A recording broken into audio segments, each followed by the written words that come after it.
We are only limited by weakness of attention and poverty of imagination. That's the only limit we've got. Weakness of attention, got to focus on what it is you want. You've got to give it your undivided attention. And poverty of imagination. Use your imagination to build enormous pictures. See great things happening in your life. Make a decision to become one with whatever you want.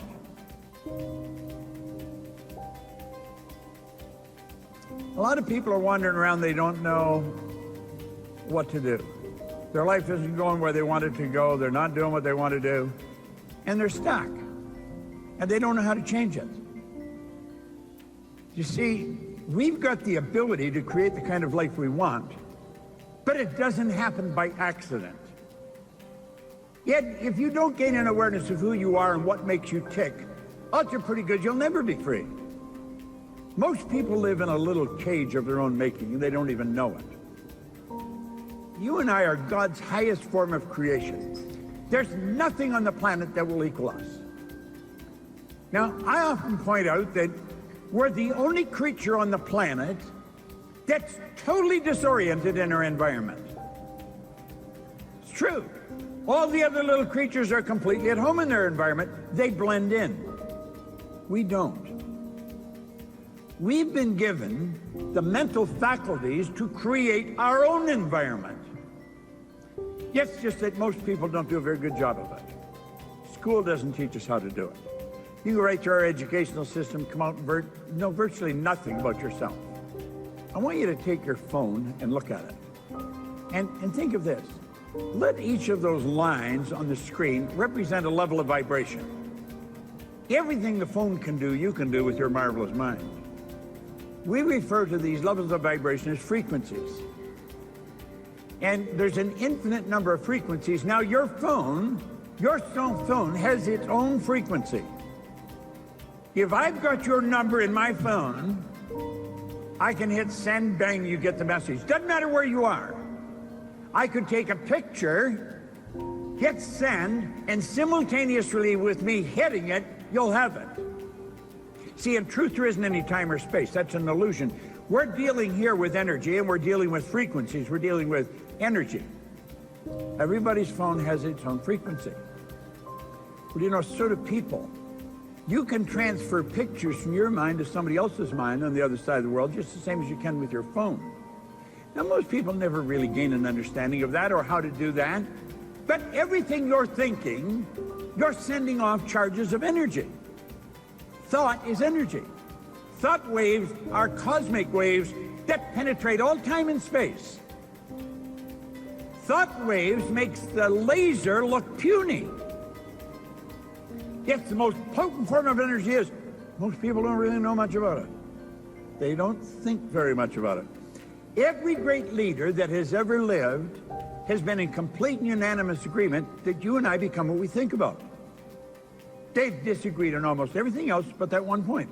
We truly do become what we think about. You know, most people think of what they don't want. They spend time thinking of what they don't want. I get so sick of living this way. I'm so tired of never being able to afford it. I'm so sick of not taking a nice vacation. I'm so sick, and that's all they're talking about. And they're attracting it. They've magnetized themselves to what they don't want. Well, if we will think of the phone, get it straight in your mind. Your mind works like the phone. Do you know that everything we want is already here? You're going to find nothing's created or destroyed. Everything's already here, but we've got to get on the frequency that it's on. We've got to get on in tune with it. And when we do, it comes flying at us. Now, what The Secret didn't do, it didn't teach you much about the law of attraction. Talked a lot about it, but didn't teach much about it. Law of attraction is a secondary law. It's not a primary law at all. The law of vibration is the primary law. That law decrees everything vibrates, nothing rests. This whole building and everything in it, you and me and everything in it, is moving. It's energy and it moves. It's in a very high speed of vibration. This body we're living in moves. As we activate brain cells, everything in us starts to change. And we can activate those brain cells at will. And listen, most people don't listen. They talk and they hear, but they don't listen. You hear with your ears, you listen with your emotions. Now, everything you want is also on its own frequency. I don't know what you want. If I were to sit with you one-on-one, that's what I would be digging for. I would be asking questions, and I would be wanting to figure out, what do you want? And you know, most people don't know what they want. Look at your present results right now. I want you to really think about your results. If you're thinking about your income, look at your income. If you're talking about relationships, look at your relationships. If you're talking about your health, really take a good look at it. You're attracting what you're in harmony with. Now, if somebody had told me that when I first started, I wouldn't have liked it, because I didn't like what was coming into my life. I didn't like it at all. But we've got to understand, nobody's given it to us. If it's coming, we've earned it. If we don't like it, we can change it. It's so basic and so simple. Energy attracts like energy. This thing we're living in is a molecular structure. It's a massive energy and high speed of vibration. Yet whatever we're thinking controls the vibration we're in. Because as we think, we activate brain cells, and that's what causes us to vibrate. Now, what you're thinking dictates how you feel. Feeling is the language of the subconscious. When you say, I feel, what you're really talking about is the vibration you're in. You say, I feel terrible. You're in a terrible vibration. Change your thinking. But you know, a person in a terrible vibration doesn't want to hear that. It's almost like they want to enjoy their misery. You know people like that. Now you see somebody else and they say, God, I just feel phenomenal. That they are choosing good pictures. Make a decision to become one with whatever you want. Do you know what the problem with most people? They don't know what they want. They really don't know what they want. And it's rather sad, because you can have anything you want. There is absolutely no limits, none. I mean, anything you want? Yeah, anything. Anything. You create your own life. Doesn't matter what it is. There are laws that govern this whole universe. One of the laws that Carnegie gave us, that's one of the best, he said, any idea that is held in the mind, any idea, doesn't matter what it is, any idea that's held in the mind, that's emphasized, that you keep thinking about. Now get this, that's either feared or revered. He said, any idea that's held in the mind, that's emphasized, that's either feared or revered, will begin to close itself in the most convenient and appropriate form available. That's the perpetual law of transmutation. That's the law of the universe. Energy is always moving into form. Whatever you're thinking about, it's moving into form. It's like Van Gogh was asked how he did such beautiful work. He said, I dream my painting, and then I paint my dream. Write your goal on a card. Carry the card loose in your pocket.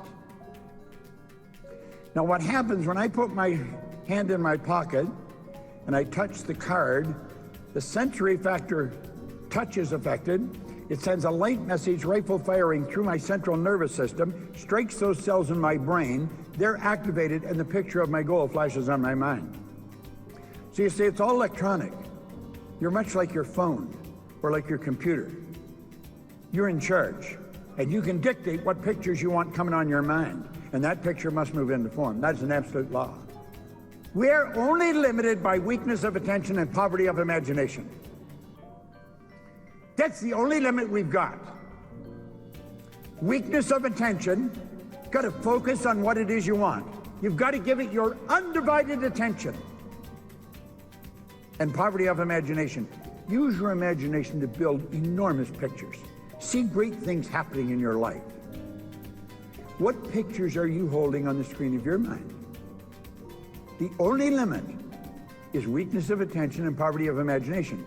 Now, attention is drawn through your higher faculty, the will. The will gives you the ability to focus on one idea to the exclusion of all outside distractions, okay? Now, there's two things that you have to know if you really want to live your dream. You have to know where you are, you have to know where you're going, and you got to move in that direction. Now, why are there so many people stuck? Think. If we think about this, it's so simple. Why are so many people stuck?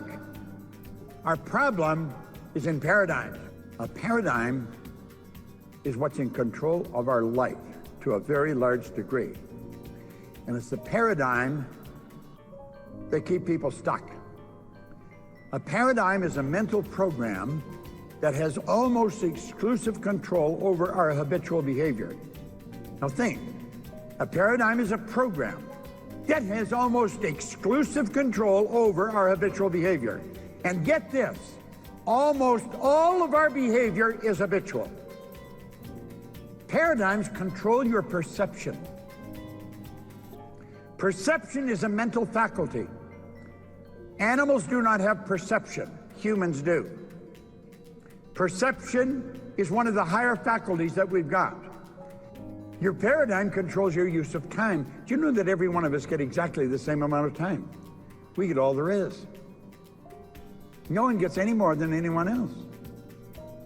Your paradigm controls everything. It also controls your creativity. You'll see some people are not creative and others are. That's not true. Everybody's creative. You're creating God's image. Our problem is we got that reversed and we created God in our image. You are a creative being.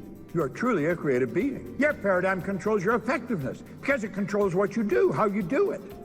Yet, of course, your effectiveness is going to dictate your productivity. How productive are you? Now get this, your paradigm controls your logic. This is huge. You'll have people say, well, you've got to be realistic. Or they could say, that's illogical. How often does logic stop you? Well, that's not realistic. If you can think it, you can do it when you think. And of course, it controls your ability to earn money. But you see, most people really don't understand money. All the money in the world is available to us. All we have to do is earn it. And working happens to be the very worst way to earn money. It's true. Listen, this guy studied 500 of the world's most successful people. And he pointed out in here, if you believe that hard work and honesty alone will bring riches, perish the thought it's not true. Riches, when they come in huge quantities, are never the result of hard work. Riches come, if they come at all, in response to definite demands based upon the application of definite principles and not by chance or luck. That's all by law. There is no end to what you can earn. None. Now, paradigms keeps you boxed in all of those areas. It's just like there's a box around us. And every time we go to change, we hit the wall. And it doesn't happen. When you make up your mind, you're going to change the paradigm, the wall comes down. But I'm going to tell you something. That doesn't mean you're going to change right away. You make a decision, I'm changing this, that wall will come down. Then you'll be in a position to start moving, and the wall is down. You're not bouncing off it anymore. And when you say, I'm going to change, just think of this. The change can be huge, absolutely huge, and the change is permanent. You will never go back. You see, awareness is something you cannot lose. Your spiritual DNA is perfect. You know what that means? It means there's perfection within every one of us. There's perfection within every one of us. Yet doesn't require any modification or any improvement. Absolutely none. There is perfection within you. And that perfection seeks expression within through you. That's what causes you to want. My grandmother pretty well raised me. And I'm going to tell you something, Grandma was wrong on this score, because she said you should be satisfied with what you've got. Grandma was wrong. Never. You should never be satisfied with what you've got. You should be happy with it. Dissatisfaction is a creative state. Dissatisfaction is going to get you to reach higher, go further, run faster. Dissatisfaction is a creative state. It's the spiritual essence within us seeking expression through us. See, there's perfection within us, and it wants to express itself with and through us. That's why you want. Everything you own when you die belongs to somebody else. You never own anything. You're merely a custodian. You should have it, and you should enjoy it, but you never own it. But what you are is yours forever. That's why we want to develop a greater awareness. We want to become aware of this perfection within us. Spirit's all-knowing. You know what that means? All the knowledge there ever was or ever will be is omnipresent. All the knowledge there ever was. All the power. You'll wonder, where does she get all the energy? Where does he go? Nobody gets energy. Everybody releases energy. Desire, it's a triggering message. Lets it go. All the power there ever was or ever will be. Quit saying, oh, I'm tired, I don't know where you get all the energy. You've already got it. Release it. Desire. Desire is the triggering mechanism, and it doesn't matter where you are because it's omnipresent. We're connected to everything. Everything's connected to us. There is only one power, and that's the real you. Are you truly who you pretend to be? Come on. Wake up, get out and make it happen.